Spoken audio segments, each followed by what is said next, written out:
Senhor presidente, deputado Fernando, senhores deputados, todos aqueles e aquelas que nos acompanham através da TVA e das nossas redes sociais. Não poderia ser diferente a minha manifestação à tarde de hoje, e ela se coloca em torno do acontecido no dia de ontem, do falecimento do nosso Papa Francisco, ocorrido nesta segunda-feira, dia 21. E eu consegui aqui condensar esta minha fala e vou fazer uma leitura até para a gente aproveitar melhor o tempo. O Papa Francisco é o primeiro Papa latino-americano. Isto foi uma surpresa agradável, porque, como ele mesmo disse à época, ninguém esperava um Papa do fim do mundo. Foi também o renascimento de uma esperança. A tradição eclesial libertadora que havia nascido na periferia, tão maltratada nas 3 décadas de involução eclesial, que ascenderam o pontificado de Francisco, estava chegando ao centro da igreja. Mais tarde, a canonização de Dom Oscar Romero seria o reconhecimento de um novo perfil de santidade, forjado nestas terras, os santos das causas sociais.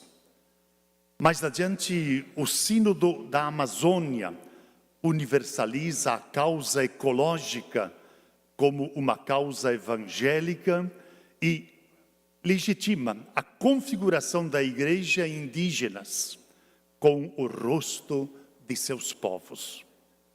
Em suma, o Papa do fim do mundo iria causar um grande desconforto à estabilidade ao fazer da periferia o centro da igreja e de uma sociedade excludente. O Papa do fim do mundo ousou descer do trono, deixou o palácio apostólico e começou a desmontar o perfil imperial do papado. Recém-eleito, em sua primeira viagem, que foi aqui no Brasil, Rio de Janeiro, ele começou a projetar em seus discursos os eixos centrais do que seria seu pontificado. Em sua viagem à Bolívia, ao Paraguai, ele reconheceu a cumplicidade da igreja nos horrores da colonização como um pecado da igreja. Não apenas um pecado de filhos da igreja, e pediu perdão.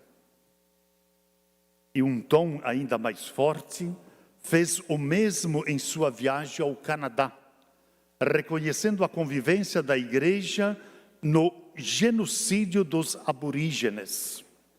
Enfim, o pontificado de Francisco marcou o fim das suspeitas e perseguições de teólogos e bispos na América Latina, no Caribe, que vivenciaram um estado de martírio contínuo, alguns meses depois de mortos, como reconheceu Francisco na canonização de Dom Romero.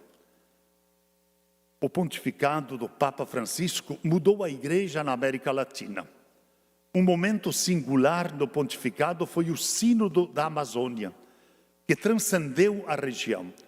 Incorporou na obra evangelizadora de toda a igreja temas como a ecologia, a inculturação, ministerialidade, protagonismo da mulher, uma igreja companheira de caminho da humanidade, entre outras. O grande legado do Papa Francisco para a Igreja Universal foi ter descentrado a igreja de si mesma e apontando com os grandes desafios que a humanidade enfrenta hoje. E o fez a partir dos pobres e das periferias.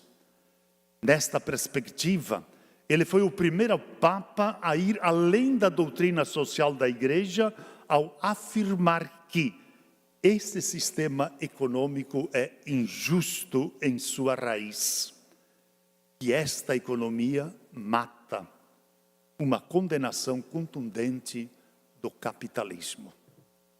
Além disso, desde a primeira viagem de seu pontificado, com sua visita a Lampedusa, apontou para as questões de migração, fazendo apelo para a construção de pontes e não de muros.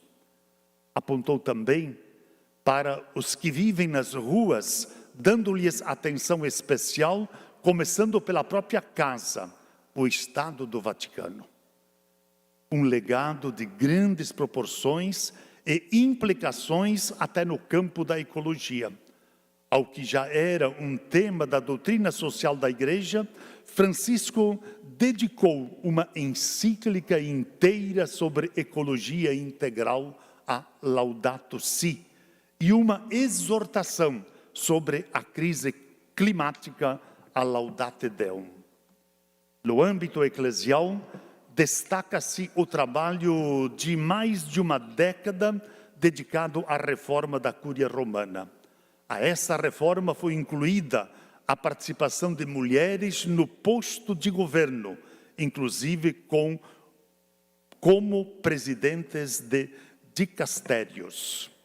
Obra transcendente também é a reforma do sistema dos bispos pela Constituição Episcopalis Communium, transformando-a em um sínodo da Igreja, com a participação do povo de Deus e o direito do voto das mulheres.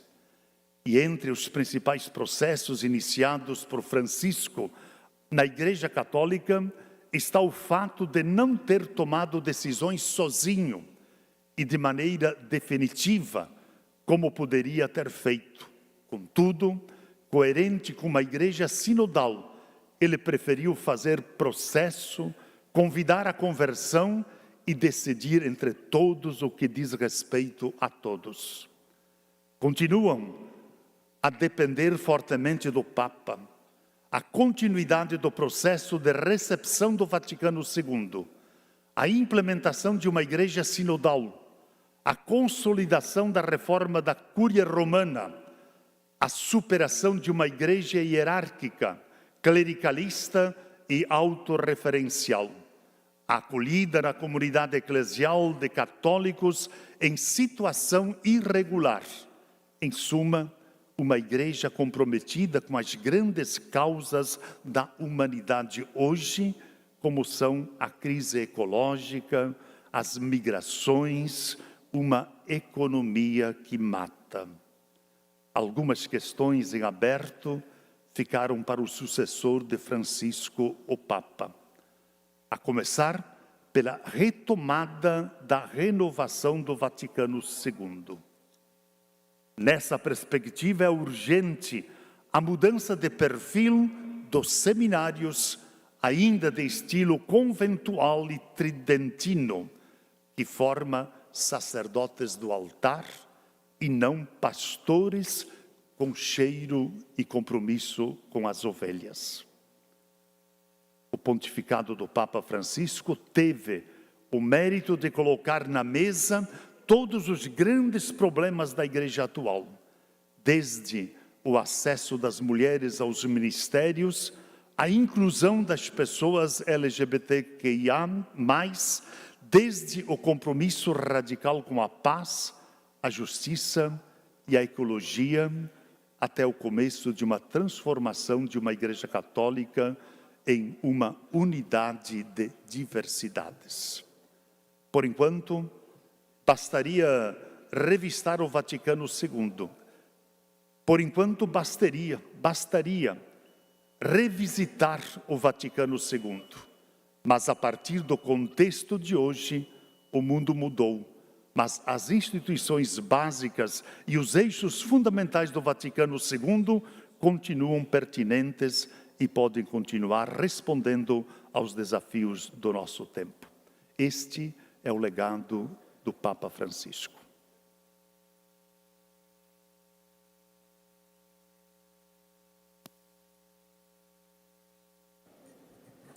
Ok, deputado Padre Pedro, com a palavra.